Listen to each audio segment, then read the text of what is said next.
So welcome to the show. Welcome. Yep. Thank you. Thank you for Um, welcoming me. So tell us a little bit about yourself. How did you become a me, Jonah. Jonah later? How do you become a Newcastle fan?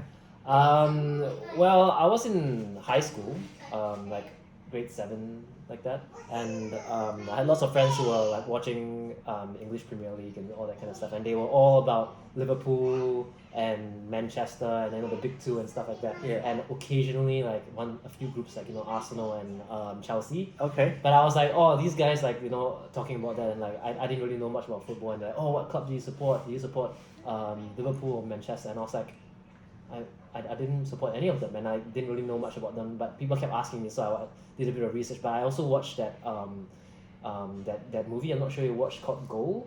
No, I have not. There's a movie called Goal. It's about Newcastle. This guy who got signed on to Newcastle, and it's a pretty big club. And yeah, I just watched them, and then I started following Newcastle from there. And I searched EPL, and I started watching. And they weren't the best. Like they weren't always in top 6 and stuff. But they were back then. They were in the middle table. Yeah, yeah. And I just supported them from there. Yeah. Wow, that's so cool. Yeah. That's so cool. So maybe we just look at the last season. How would you rate the last seasons for Newcastle? Surprising. Surprising. So I think everyone expected Newcastle to do better this current season and moving forward, because it'll take over by Saudi, the public fund. But nobody expected, I think, Newcastle to just bounce up so quickly once takeover, because the money didn't really come in yet, because the takeover happened. The money wasn't exactly put in during the transfer period so much yet. So people expected a few more years before we became online, but Newcastle managed to just bounce back up with Eddie Howe, and everyone just performed really well. So it was pretty shocking. Actually. Yeah, and I felt like they bought really good players. Pretty good value players. Yeah, good value players. They got Trippier, turned into a captain. Yeah. They have Bruno Guimaraes. Where was he from? Which club was he from? I'm not sure which club. He's a Brazilian player. Brazilian player, yeah. So fits in right in the midfield. He's basically the engine for Newcastle. Yeah. And then you got in a few more two different strikers. Isak and what's the other guy? You're talking about Callum Wilson. Yeah. Wilson was before, and then Isak's new. Yeah. So the two Isak's strikers. Yeah. Yeah, they look really good last season. Yeah. And obviously managed to get into Champions League. The draw came out. They call it the group of death. Right? Draw against PSG. Was it Milan? AC Milan. And Borussia Dortmund. Yes, Dortmund. Yeah. What do you think? How do you feel? Personal. I think a lot of fan opinions right now is that they think that Newcastle will do well, because they think that the other groups are sort of like after their glory days, because like they have a lot of, from what I've read online, like lots of changes have happened in those clubs, and they're like sort of like not at their peak right now. They're not at their peak. So even though it's harsh, Newcastle has a good chance against them. But then again, a lot of Newcastle fans are very optimistic about many things. What about you as a fan? I personally think that right now we don't have as many players as say Manchester City or Chelsea or even Arsenal. I think our number of like championship level players are still quite a lot, and whereas our Champions League players like level is not quite there yet. So apart from our first starter team, we have like maybe 2 or 3 players that can sub in that are like at that peak level. Everyone else is sort of like that second tier level. So in my opinion, I think it'll be maybe better to focus on one front and just see how we do on the other fronts. And even if we go out of Champions League, that's fine. Yeah. Okay, that's I guess it's a realistic expectation. I mean, if you look at the team, PSG have their own internal issues. AC Milan, the players are quite aged. They're quite lots of transfers. Yeah, lots of transfers. And then Borussia Dortmund, they're not like the top in the German league. Yes. So you never know. It's tough, but you never know. Speaking about transfer, I have not followed about the transfer market for Newcastle.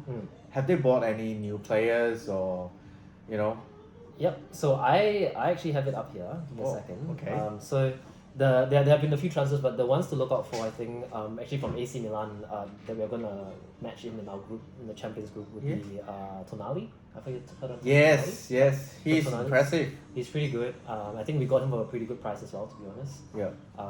And then we also have Harvey Barnes from Leicester. Yes. So they got relegated, and Harvey was their star player, and then he came onto our team. And then we've got Tino Livramento as well, and that was from Southampton, who also got relegated. So like, we're taking all the relegated star players, sort of like taking them. So I think that's some pretty good foresight from the Newcastle. There's another one from Everton. Everton. That you bought from Everton. I can't remember. No, I don't have it here. Maybe was it last year? Maybe last year. Last season. Last season, Yeah. Not sure. Yeah. You remember the name or? Can't remember the name. But anyway, that's good. Yeah. Thank you for I guess sharing your passion. You know. Yeah. I don't know. Like recently, I guess a lot of Newcastle fans have been pretty bummed out by the 2 consecutive losses. Yeah. So right now we're in match number 4. Yeah. So 2 and 3 we lost to Man City and Liverpool, and Liverpool was a loss to a 10-man Liverpool team. So that was disappointing. That was at home, yeah, and a lot of people are like a lot of fans, you can tell, jumped over from other teams already. Like they're pretty new, and then they're like making a lot of noise and saying like, oh, we're not doing well, how we should get rid of.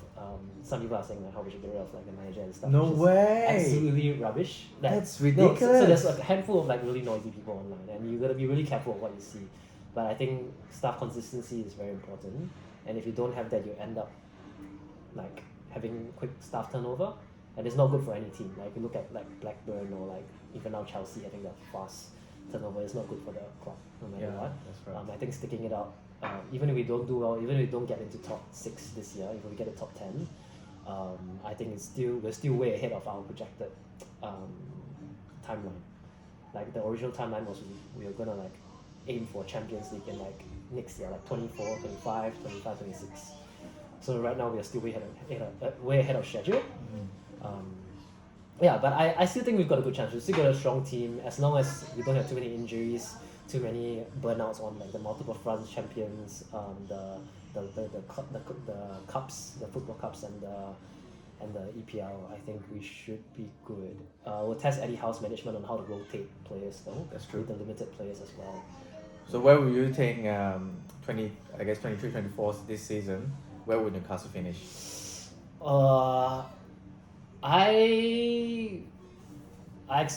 I hope that we get the top 4 again. Top 4? I hope we can get the top 4 again.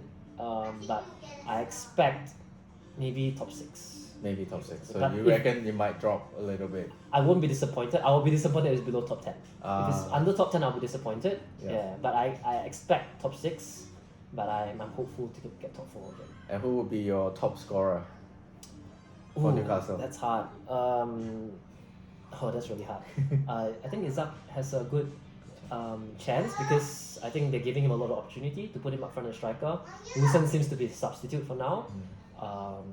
But that being said, we've still got a few pretty good attacking midfielders as well, like Miggy and so on. Yeah.